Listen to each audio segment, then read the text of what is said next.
Bonjour à tous, aujourd'hui, à destination des maths expertes, la formule du binôme de Newton.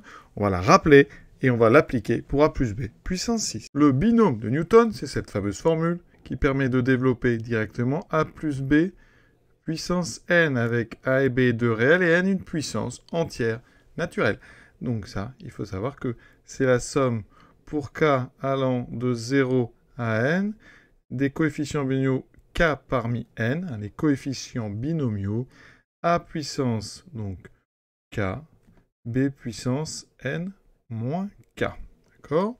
Autre version, somme de k égale 0 à n, des k parmi n, a n moins k, bk. C'est la même formule, hein, sauf que l'ordre des termes change.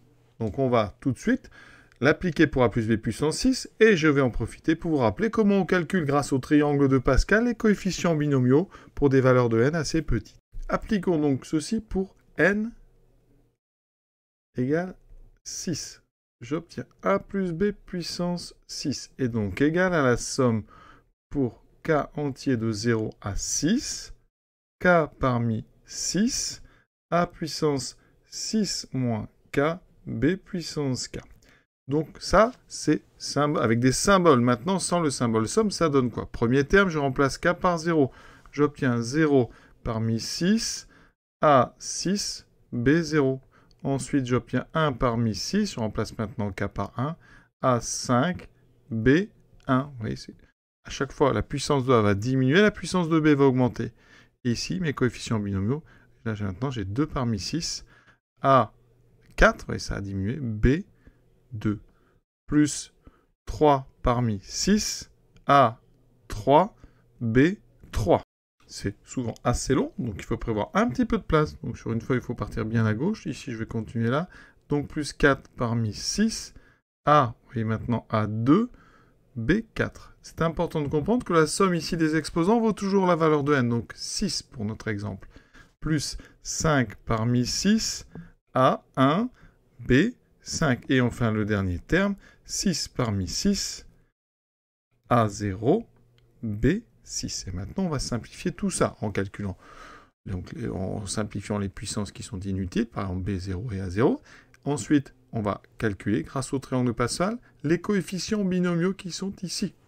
Pour obtenir les 7 coefficients binomiaux qui m'intéressent, eh bien, je dessine le triangle de Pascal, une colonne de 1, ensuite une diagonale de 1, et à chaque fois, par exemple, pour obtenir un nombre, eh bien, on additionne les deux qui sont au-dessus et au-dessus à gauche. Donc 3 plus 3, j'obtiens, vous voyez, 6. Et à chaque fois, on fait pareil, 6 plus 4, 10. J'obtiens la ligne ici, la 6e ligne. Ça, c'est donc, là, ici, ça correspond à n égale 0, n égale 1, donc c'est en fait la 7e ligne. 2, 3, 4, 5, 6. Ça correspond à n égale 6. Vous voyez qu'il y a 7 nombres, qui sont les 7 coefficients binomiaux qui m'intéressent. Donc, ici, à la place de celui-ci, je vais mettre donc un 1. Celui-ci, un 6, un 15, un 20, un 15, un 6 et un 1. Et donc, vous voyez, ça va donner ceci.